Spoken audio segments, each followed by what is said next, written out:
Halo, Assalamualaikum. Berjumpa dengan saya, perkenalkan dulu, saya Nur Khotimah Aziz dari Konsensus Biru Daun, sebuah lembaga riset dan pengabdian kepada masyarakat yang berada di Kota Bangkalan. Kali ini saya berada di lahan percontohan untuk pertanian organik hasil penelitian KBD, atau kita sebut dengan DEMPLOT, Demonstration Plot. Baik, saya ingin bercerita, berbagi bersama sahabat KBD semua tentang proses pembuatan DEMPLOT ini. Ini adalah sebuah target yang awalnya tidak kami sangka-sangka, karena saat kami memulai penelitian tentang pertanian organik ini, para petani sangat sangat rendah minatnya untuk beralih kepada pertanian organik, karena mereka beranggapan bahwa pertanian organik ini sangat melelahkan, ribet, dan banyak pekerjaan. Sekedar mengingatkan kembali sahabat KBD bahwa di penelitian pertama kami menemukan bahwa pertanian organik ini mampu mengungguli pertanian konvensional dengan perolehan hasil panen hingga 1000% dari modal yang digunakan. Sedangkan pertanian konvensional hanya mampu memperoleh hasil panen sebesar 100% dari laba yang diperoleh. Oleh karena itu kami sangat ingin agar pertanian organik ini bisa diaplikasikan oleh banyak para petani, yang tentunya ini pasti akan memberikan dampak positif, baik itu bagi kelestarian lingkungan maupun bagi kesejahteraan petani tersebut. Oleh karena itu, kami berusaha menghubungi Dinas Pertanian, begitu juga kami juga menghubungi dosen pertanian di UTM agar mereka bisa menyumbangkan ide bagaimana sih cara menarik minat petani ini untuk beralih kepada pertanian organik. Dari dosen UTM kami mendapatkan usulan agar kami membuat DEMPLOT terlebih dahulu seperti di sini. Nah, dan ini DEMPLOT yang dibuat atas inisiatif petani sendiri yang awalnya menolak pertanian organik. Bagaimana mereka akhirnya mau dengan sukarela beralih kepada pertanian organik. Jadi awalnya mereka mau membuat DEMPLOT ini tidak serta-merta begitu saja mau ya. Awalnya kami berusaha memahami apa yang diinginkan oleh para petani ini, karena ketika kami mengajukan hasil penelitian kami, walaupun mereka mengetahui hasilnya lebih baik, lebih bagus, tapi mereka tetap beralasan, ya kalian hanya meneliti, tidak merasakan apa yang kami rasakan gitu. Oleh karena itu kami ingat berusaha untuk menjadi kongruen bersama petani. Seperti apa itu berusaha memahami posisi mereka dan berusaha berada di dalam posisi mereka. Oleh karena itu pada awalnya langkah pertama yang kami lakukan adalah mengajak para petani untuk bersama-sama membuat pupuk organik, yang awalnya mereka anggap membuat pupuk organik itu suatu hal yang melelahkan. Jadi agar mereka ini mau, kami sediakan dulu bahan-bahannya. Semua bahan-bahan yang diperlukan kami siapkan, lalu kami kumpulkan di salah satu rumah petani dan kami buat pupuk organik cair itu bersama-sama. Rupanya setelah proses pembuatan pupuk organik cair itu respon mereka sangat positif. Menurut mereka ternyata membuat pupuk organik ini sangat mudah dan hemat, tidak membutuhkan biaya yang besar, hanya perlu membeli EM4 dan tetes sebagai biangnya. Sedangkan bahan-bahan lainnya bisa diperoleh di lingkungan sekitar seperti bonggol pisang, rebung, air kelapa, dan dedak. Selain itu, setelah proses pembuatan pupuk cair ini selesai, kami berusaha menghitung biayanya dan membandingkan dengan penggunaan pupuk kimia. Dari biaya yang dihabiskan dalam pembuatan pupuk cair tersebut sebesar 50.000 dibandingkan dengan harus membeli pupuk kimia bisa hingga 400.000 lebih. Oleh karena itu petani ini mulai melirik, mulai tertarik. Jadi karena sudah ada pupuknya, kami berusaha menindaklanjuti. Eman-eman, ayo Bu, kita praktekkan, kita aplikasikan pupuk ini ke lahan biar tidak mubazir. Akhirnya pada musim tanam jagung ini dicobalah ke lahan ini. Dan kita bisa lihat sendiri bahwa pertanian organik ini tidak kalah dari pertanian konvensional yang ada di sebelahnya. Bisa lihat di sebelahnya. Bahkan mampu mengungguli, sama suburnya, bisa mengungguli pertanian konvensional dari segi kesuburannya. Oke, begitu pemirsa. Nah, ini sama sekali tidak menggunakan pupuk kimia ataupun pestisida kimia. Pestisidanya memakai air rendaman kulit bawang, juga air rendaman tembakau. Namun, pertanian ini sangat bergantung kepada debit air juga, karena ini adalah sawah tadah hujan. Jadi memang menurut petani ini pertumbuhannya agak lambat karena tidak ada hujan. Nah, dan menurut mereka tingkat kesuburannya justru lebih bagus dibanding masa tanam sebelumnya yang menggunakan pupuk kimia. Akhirnya mereka mulai merasa nyaman dengan pertanian organik ini dan akan dilanjutkan kepada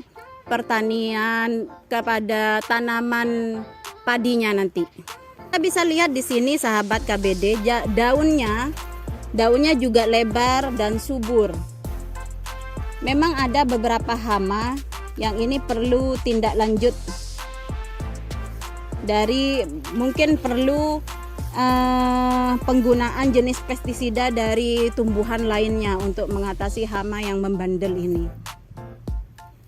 Jadi sejauh ini menurut pengakuan petani, hasil dari Demprot pertanian organik ini sangat memuaskan dan mampu bersaing dengan pertanian konvensional. Kelebihannya apa? Mereka tidak perlu keluar biaya untuk membeli pupuk. Dan mereka sangat antusias dengan penghematan ini.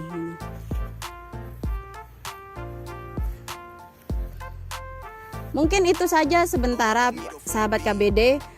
Bagi sahabat-sahabat KBD yang kemudian tertarik pada pertanian organik ini, nanti bisa menghubungi kami di berbagai media sosial kami. Kami akan berusaha memfasilitasi semampu kami. Saya ucapkan juga banyak terima kasih kepada para narasumber seperti Bapak Holil dan Bapak Sukron yang mau membagi ilmunya kepada kami dan kepada para petani yang ada di sini. Semoga menjadi amal jariah bagi mereka semua. Mungkin sementara itu dari kami. Kita berjumpa di podcast berikutnya. Kurang lebihnya dari saya mohon maaf. Wassalamualaikum warahmatullahi wabarakatuh. Baik, sahabat KBD, saat ini saya sedang bersama salah seorang petani yang sudah mempraktekkan pertanian organik hasil penelitian KBD juga. Saat ini saya sedang bersama Bapak Yahya. Gini Pak, saya ingin menanyakan bagaimana, apakah ada perbedaan antara pertanian organik ini dengan pertanian konvensional yang sebelumnya yang menggunakan pupuk kimia? Ya, memang beda. Daunnya itu careng madura gereen, kalau organik biasanya itu lemes careng madura. Tetinan apa boleh itu Pak? Kipi itu nih celengan kok abit terus celeng sampai rajin kan. Anu daun lagi, Oke, anu oke. pekat deh nih kan. Oke rajaan. Rajaan lebih lebar. Oke.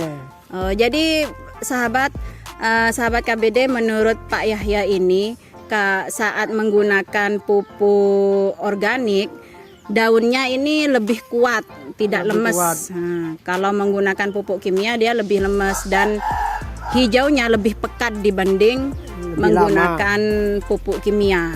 Terus sejauh ini pertumbuhannya gimana Pak? Ini pertunjuknya anu lebih cepat. Lebih cepat. Ya. Nah. Hanya apa kendalanya Pak? Kendalanya penyakitnya itu. Belum ketemu ya? Belum ketemu Ya. penyakit ulat. Pakai rendaman air daun bawang itu sudah pernah apa enggak? Pernah ya hasil tapi nggak berapa hasil. Oh belum, anu ya, nggak begitu ampuh ya. Nggak kurang ampuh. Jadi mungkin Masih nanti dikenanya. kami perlu melakukan penelitian tentang pestisida organik, penelitian lanjutan tentang pestisida organik pemirsa, karena hambatannya ini ada di masalah hama yang belum bisa diatasi. Jadi sementara ini pakai apa membasmi hama ini Pak? Ya pakai yang kayak biasa itu, Oh. yang membuat itu. Oh, engki. Teti anu dari pupuk cair nek kaki. Engki. Nah, begitu pemirsa sahabat KBD. Dan tanpa sepengetahuan kami juga di lahan sebelah ini Bapak Yahya sudah membagikan ilmunya kepada petani lainnya untuk menggunakan pupuk organik bagi lahan padinya, tanaman padinya. Coba kita lihat ke sana. Tore Pak. Kayak ini sahabat KBD, tanaman padi yang menggunakan pupuk organik hasil buatan dari KBD bersama kelompok tani yang ada di Kopang Karangkejem ini. Gimana Pak? Ini sudah berapa lama padinya? Kurang sebulan kurang. Terus gimana menurut Pak Yahya perbandingannya dengan pertanian konvensional sebelum ini? Ya perbandingannya itu pertumbuhannya itu sangat besar. Kalau yang biasa itu kecil tapi tinggi tapi lemas. Oh, lemas ya, Iya. kurang kuat. Ya. Terus kekurangannya menurut Pak Yahya ini apa? Kekurangannya apanya? Kekurangan dari lahan ini apa? Hambatannya Ya hambatannya hujan. kurang air ya. Air. Terus ini apakah jarak tanaman ini Kebanyakan itu yang tuh kurang kurang rancang mesur. mungkin kurang jaraknya. Orang ko pecer. Hmm. Kok cangre mesure kala ipancakin. Tapi ya menurut yang punya lahan ini memuaskan apa enggak Pak? Ya memuaskan. Sangat memuaskan ya. Bukti.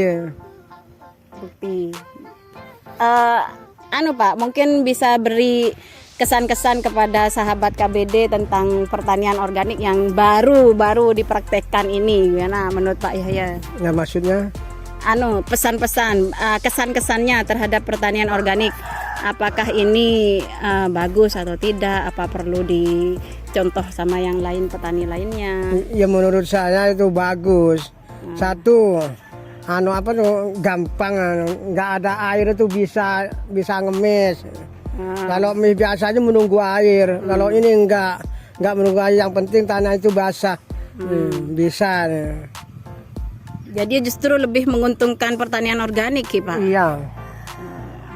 Makanya Dimen Cepon melarat pertanian organik ini Pak. Melarat. Setelah tahu caranya, gampang napanten Pak. Ya gampang ya. Ternyata gampang katanya sahabat KBD. Dulu Pak Yahya ini begitu awal-awal kami ajak untuk beralih ke pertanian organik, beliau menganggapnya bahwa sulit bertani organik ini. Ternyata setelah tahu caranya, ternyata organik ini lebih mudah dan lebih gampang. Oke Pak. Ya lebih gampang. Kerjanya itu lebih gampang. Oh, ternyata lebih gampang. Oke, begitu mungkin dari kami sahabat KBD, semoga ini bisa dicontoh oleh petani-petani lainnya. Sekelangkong Pak. Ya, terima kasih. Sekian dari kami. Wassalamualaikum warahmatullahi wabarakatuh. Waalaikumsalam.